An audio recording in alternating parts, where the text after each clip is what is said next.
Raniganj block कृषि दफ्तर विभाग की ओर से शनिवार से 3 दिवसीय रानीगंज ब्लॉक कृषि मेले का आयोजन चल्लोद फुटबॉल मैदान में की गई। इस मेले का उद्घाटन राज्य के भारप्राप्त कृषि मंत्री आशीष बैनर्जी ने दीप प्रज्वलित कर किया।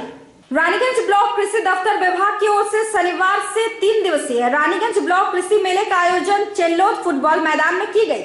इस मेले का उद्घाटन राज्य के भारप्राप्त कृषि मंत्री आशीष बैनर्जी ने दीप प्रज्वलित कर किया, जबकि इस अवसर पर वर्धमान जिला सभाधिपति विश्वनाथ बावरी, आसनसोल साउथ के विधायक तापस बैनर्जी, वर्धमान पश्चिम के कृषि कर्माध्यक्ष नरेंद्र नाथ चक्रवर्ती, रानीगंज पंचायत समिति के सभापति सौरभ हारी, डीडीए के देवदास मुखर्जी, एडीए के अमलान सरकार, समाज सेवी बाबू राय आदि प्रमुख रूप से उपस्थित थे।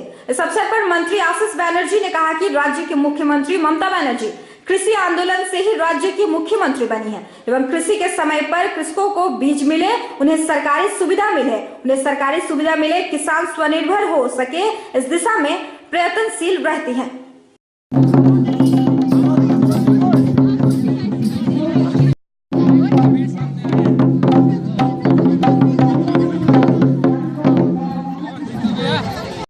कृतज्ञता ज्ञापन করছি আমাদের सहकर्मी पश्चिमबंग सरकार माननीय मंत्री नेता आशीष बंदोपाध्याय जगह आशीषदा बोली आशीषदा बोले तपसदा बोले आज থেকে 1 মাস आगे सह कृषि अधिकर्तार संगे कथा হয়েছিল এবং বাবু রায় ছিল। আমি বললাম যে আশিসদাকে আনতে হবে, আশিসদা প্রথম কৃষি দপ্তরের মন্ত্রী হয়েছেন এবং প্রথম দিন বলাতেই বলে হ্যাঁ আপনি বলুন কোন দিন যাব। তো আজকে দিনটা নির্দিষ্ট হয়েছিল আজ থেকে 1-1.5 মাস আগে এবং আশিসদা যথাসময়ে এসেছেন। একজন নিপাট ভদ্রলোক বলতে যেটা বোঝায় আশিসদা রাজনীতি ঊর্ধ্বের মানুষ আর কি। রামপুরারি যে কি জনপ্রিয়তা আপনারা জানেন না, সাধারণ মানুষ কৃষি মেলা উদ্ঘাটন করার জন্য সেখানে দেখেছি মানুষের উদ্দীপনা ছিল নিশ্চয়ই না বলার নয়, কিন্তু এই অঞ্চলে যে এত উদ্দীপনা হয়েছে সেই জন্য সকলকে ধন্যবাদ জানাই। বিশেষ করে আমাদের পঞ্চায়েতের যে 3 পঞ্চায়েতের উদ্যোগ হয়েছে তাদেরকে আমি ধন্যবাদ জানাই। দেখুন, কৃষি আমাদের একটা অতি প্রয়োজনীয় জিনিস, কৃষি ছাড়া চলে না। আমাদের মাননীয় মন্ত্রী আছেন, উনি বলবেন, তবুও বলি যে আমাদের অনেক জায়গা আছে, প্রতি জায়গা যেগুলো আমাদের কোনো কাজে লাগে না সেগুলোতে কাজে লাগাতে আমাদের প্রিয় বিধায়ক বললেন। কোনো জমি কোনো জলাশয় ফেলে রাখা যাবে না। এটা শুধু কৃষি মেলা নয়, এর মধ্যে দেখবেন মৎস্য দপ্তর আছে, মাটি থেকে শুরু করে বিভিন্ন ধরনের আছে, এখানে প্রদর্শনী আছে। যারা কৃষি ভাই তারা জানেন যে আমাদের সরকার এই কৃষিকে উন্নয়ন করার জন্য অনেক উদ্যোগ নিয়েছেন। এই উদ্যোগগুলো কিন্তু আপনাদের সেগুলো মনে রাখতে হবে। গান গেয়ে মাটির টানের কথা বলছিলেন গায়িকা। সত্যি তো আমার মনে আছে, জানেন আমি যখন প্রথম বর্ধমান জেলা পরিষদের কর্মাধ্যক্ষ হয়ে যাই সে সময় আমার এক ওই দিককার বন্ধু আমাকে বলেছিলেন, কি দাদা কয়লার অঞ্চলে এখানে কি কয়লা চাষ করবেন নাকি? মানে চিন্তা করুন, আমাদের এই দিকটার প্রতি বর্ধমান রুরাল মানে বর্ধমান আস্তে আস্তে আস্তে দীর্ঘ 34 বছর ধরে পিছতে দেয়ালে পিঠ থেকে গেছে। আবার বাংলার মুখ্যমন্ত্রী মমতা বন্দ্যোপাধ্যায়ের হাত ধরে চাষির ঘুরে দাঁড়ানোর লড়াই শুরু হয়েছে। এই লড়াই আজকের এই মেলা শুধুমাত্র আক্ষরিক অর্থে একটা মেলা নয়, এই মেলা মানুষের মিলন ক্ষেত্র। বাংলার মুখ্যমন্ত্রী মমতা বন্দ্যোপাধ্যায়ের অনুপ্রেরণায় কৃষি বিশেষজ্ঞরা কথা জানাতে মাননীয় বিধায়কের তত্ত্বাবধানে এই যে মেলা এই এলাকার মানুষের আশা আকাঙ্ক্ষার প্রতীক হয়ে উঠে। নীতি, কৃষির নীতি, কৃষকদের কথা, কৃষকদের উন্নয়নের কথা কারা ঠিক করে দেবেন? সরকার তো ভাবছেন, সরকারের বিশেষজ্ঞ যারা আছেন তারা ভাবছেন, কিন্তু সঙ্গে সঙ্গে যিনি মাটির পানে ফিরে তাকিয়ে মাটির সঙ্গে মিশে রয়েছেন সেই কৃষক বন্ধুদের কথা সর্বাগ্রে উল্লেখ করতে হবে। আমরা তাই মনে করি যে এই মেলাটা তার সেই প্রয়োজন সিদ্ধ করছে। আপনারা জানেন যে কৃষকের জীবনের শরিক হয়ে মমতা বন্দ্যোপাধ্যায় লড়াই করছেন। অর্থ ছিল না, টাকা কোথায়?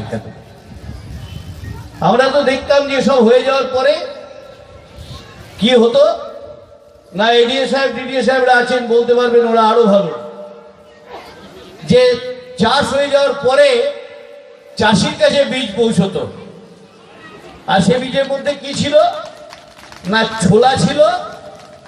আমি খুব পরিষ্কার হয়ে বলছি কারণ আমি গ্রামেরই ছেলে। তো ছোলা আসতো আর বাদাম আসতো, বাদাম চলে যেত দোকানে, ছোলা হতো ঘুগনি, অর্থাৎ এটা পেটে পেটে চলে যেত। অফিসার এসে বললেন যে এটা কিরকম, আমরা নাম দিয়েছি, মানে মমতা বন্দ্যোপাধ্যায় নাম দিয়েছেন বাংলা ফসল বীমা যোজনা। বাংলা ফসল বীমা যোজনা, ওরা তো চান যে সবই একজনের নামে হবে, তো আমরা সেসব নাম উঠিয়ে দিচ্ছি। কেন দেবো? কারণ বিষয়টা হচ্ছে যে বাংলা ফসল বীমা যোজনায় এটা ভারতবর্ষে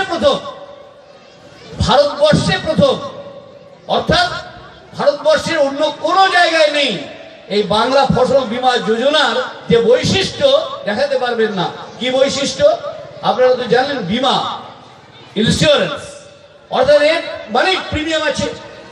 প্রিমিয়াম অর্থাৎ যিনি চাষ করছেন বা যিনি উপভোক্তা, তিনি একটা প্রিমিয়াম দেবেন আর সরকার একটা প্রিমিয়াম দেবেন।